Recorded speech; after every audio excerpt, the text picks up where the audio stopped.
So when we last left this project, I told you I was going to talk to the owner and give him some options. And so he did get back to me.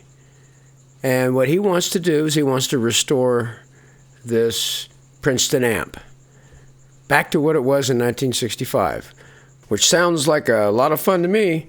So if you want to tag along, then just stay tuned and we'll get into it. So while I'm waiting for parts to come in, I'm going to go ahead and do some of the things I have the parts for. First thing I'm going to work on is the speaker output jacks. The way he has it wired up, he's using that external speaker for a line out. So he's got this voltage divider in there. And we're going to redo that. Then we're going to redo the power cord. He's got a good power cord on there and a ground and all that. And we don't need that death cap or the polarity switch. Those are just hazards waiting to happen. So that will get all redone. And we're going to go ahead and add the other input jack, the actual number 1 input jack, and then wire these two the way they are originally wired in the AA964 schematic. So anyway, here we have the jacks wired the right way.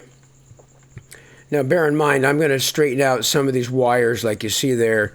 I'm putting in a new output transformer, and that's where that black and green wire come from. So now I'm going to show you how I wire the primary side, or the 120 volt line in to these older Fender amps. So L1 comes off of the convenience outlet and goes straight to the power switch. From the switch, I go to the back of the fuse holder. And then from the front of the fuse holder, I go straight to the transformer. Then I take the other primary wire from the transformer and connect it to the neutral side of the convenience outlet.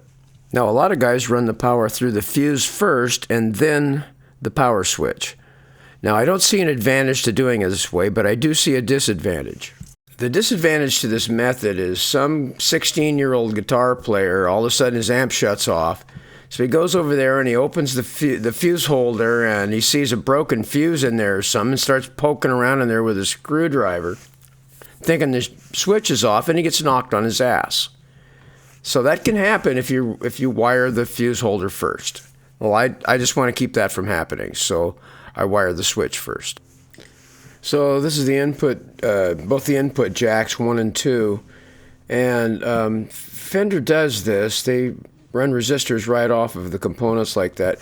I'd prefer to put them on the board, but that's not the way Fender did it, and I don't really like the way this looks. I'm probably gonna redo it. So I got the bias set up so that I can run this thing for a bit. I'm gonna do a sound test, so I'm still gonna keep it on my current limiter though.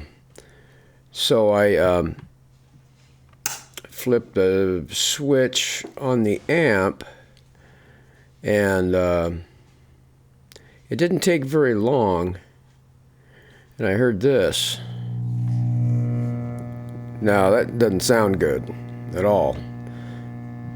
So I wanted to check and see if it was in the preamp, and no, it's not.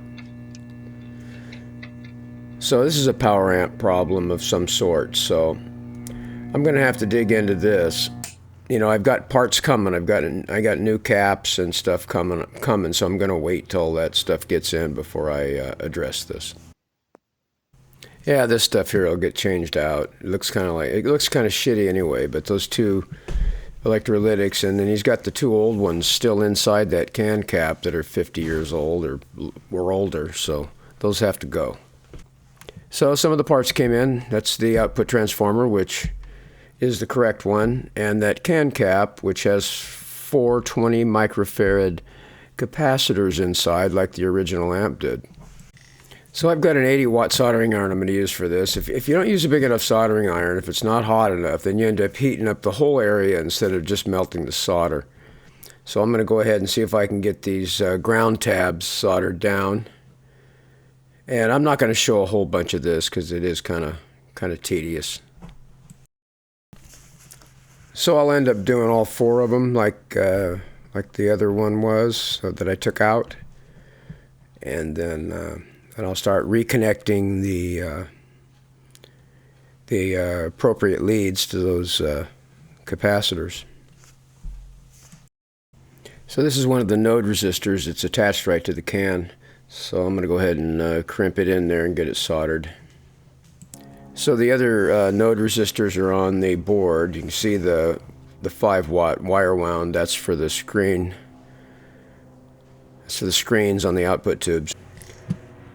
So this is it. I still have some cleanup to do around that. Solder drags that are hanging around there. I got to get out of there, but it's ready to it's pretty much ready to go. I have the output transformer wired in. So I tested it, and the hum was still there. And I was sure it was going to go away when I changed out all those caps, but it did not. So I started looking around for other issues. I didn't like the way this looked. That was the ground for the center tap on the transformer and the filaments. So I reflowed that. I cut the wires and reattached them. And then I rebuilt the bias circuit, new diode, new capacitor, new resistors. Those resistors are just twisted together like that so I could test the amp. I don't have the right one yet, which is coming in. So you can see I got it switched on. Tubes are warming up, getting up to 19, 20 milliamps. So you also notice there's no noise, so that's good. Hum went away. Nice clear Princeton sound. So with most of the issues resolved, I decided to check out the tremolo, and it did not work. So I checked around, and the wire that feeds the intensity pot had been disconnected, and it was just kind of laying down there. So I reconnected that, and tremolo seems to work fine. During this time, I've been working on a new cabinet for this amp too. So, but I'm not going to show all that. There's plenty of videos out there of people building cabinets. In fact, I have one or two. So this is the final result. This cabinet is pretty much a spitting image of the original that this came in. Of course, when I got it, it came in that head-only cabinet, or the piggyback. So the only thing is it looks really new and doesn't look original, which I'm not going to try to pass it off, and I would never do that. In fact, here in the shop I have another one which I'll show you, which is an original, which is the original cabinet also. This is the speaker that was recommended for this particular model. And so that's pretty much a wrap on this. I'm not going to play a bunch of shit. I don't know. Whenever I watch other guys do their repairs, and then they go to the end and they start playing and playing, I just turn it off. I want to hear somebody play guitar. I'm going to listen to Beck or something. So these are the two amps side by side. The one on the right, of course, is all original. It's a 64, and I've had it here in the shop also. This is the rear view, and the upper back panel on the original one is missing. So anyway, that's it. Thanks for watching.